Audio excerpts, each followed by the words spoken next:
This reading by Allison Hester of Athens, Georgia.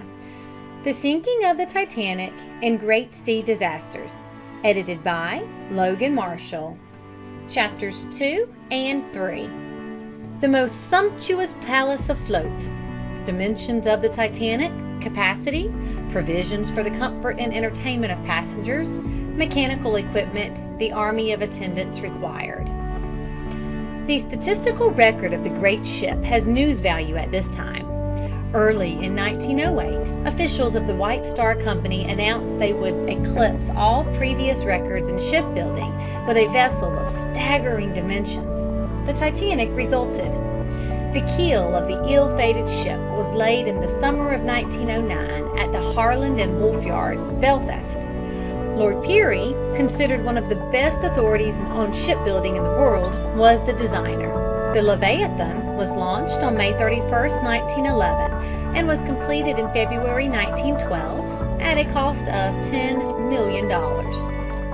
Sister ship of Olympic. The Titanic, largest liner in commission, was a sister ship to the Olympic.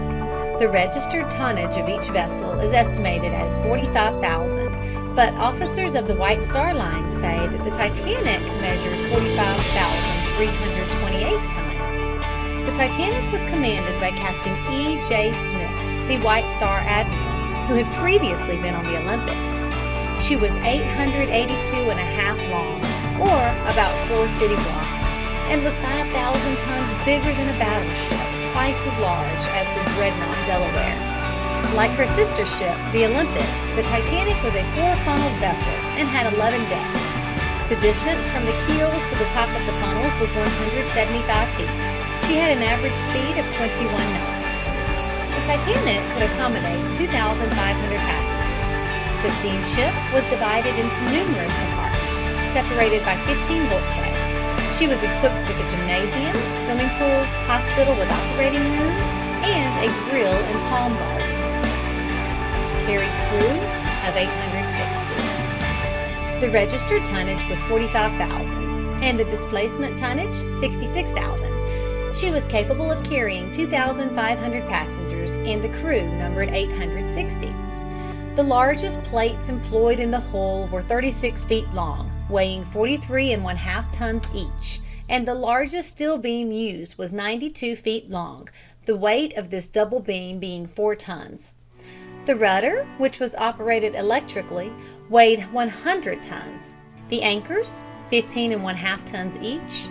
The center turbine propeller, 22 tons, and each of the 2 wing propellers, 38 tons each. The after boss arms, from which were suspended the 3 propeller shafts, tipped the scales at 73.5 tons, and the forward boss arms at 45 tons. Each link in the anchor chains weighed 175 pounds. There were more than 2,000 side lights and windows to light the public rooms and passenger cabins. Nothing was left to chance in the construction of the Titanic. 3 million rivets, weighing 1,200 tons, held the solid plates of steel together. To ensure stability in binding the heavy plates in the double bottom, 500,000 rivets, weighing about 270 tons, were used. All the plating of the hulls was riveted by hydraulic power, driving 7-ton riveting machines suspended from traveling cranes.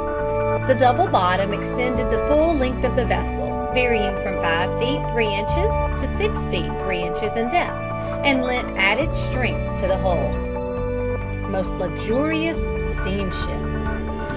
Not only was the Titanic the largest steamship afloat, but it was the most luxurious. Elaborately furnished cabins opened onto her 11 decks, and some of these decks were reserved as private promenades that were engaged with the best suites. One of these suites sold for $4,350 for the boat's maiden and only voyage. Suites similar, but which were without the private promenade deck, sold for $2,300. The Titanic differed in some respects from her sister ship. The Olympic has a lower promenade deck, but in the Titanic's case, the staterooms were brought out flush with the outside of the superstructure, and the rooms themselves made much larger. The sitting rooms of some of the suites on this deck were 15 by 15 feet. The restaurant was much larger than that of the Olympic, and it had a novelty in the shape of a private promenade deck on the starboard side to be used exclusively by its patrons. Adjoining it was a reception room where hosts and hostesses could meet their guests. Two private promenades were connected with the two most luxurious suites on the ship. The suites were situated about amidships, one on either side of the vessel, and each was about 50 feet long. One of the suites comprised a sitting room, 2 bedrooms, and a bath. These private promenades were expensive luxuries. The cost figured out something like $40 a front foot for a 6 days voyage.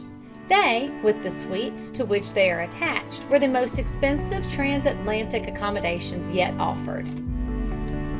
The engine room. The engine room was divided into 2 sections, one given to the reciprocating engines and the other to the turbines. There were 2 sets of the reciprocating kind, one working each of the wing propellers through a 4-cylinder triple expansion, direct acting inverted engine. Each set could generate 15,000 indicated horsepower at 75 revolutions a minute. The Parsons-type turbine takes steam from the reciprocating engines, and by developing a horsepower of 16,000 at 165 revolutions a minute, works the third of the ship's propellers, the one directly under the rudder. Of the 4 funnels of the vessel, 3 were connected with the engine room, and the 4th, or after funnel, for ventilating the ship, including the gallery. Practically all of the space on the Titanic below the upper deck was occupied by steam-generating plants, coal bunkers, and propelling machinery. 8 of the 15 watertight compartments contained mechanical part of the vessel. There were, for instance, 24 double-end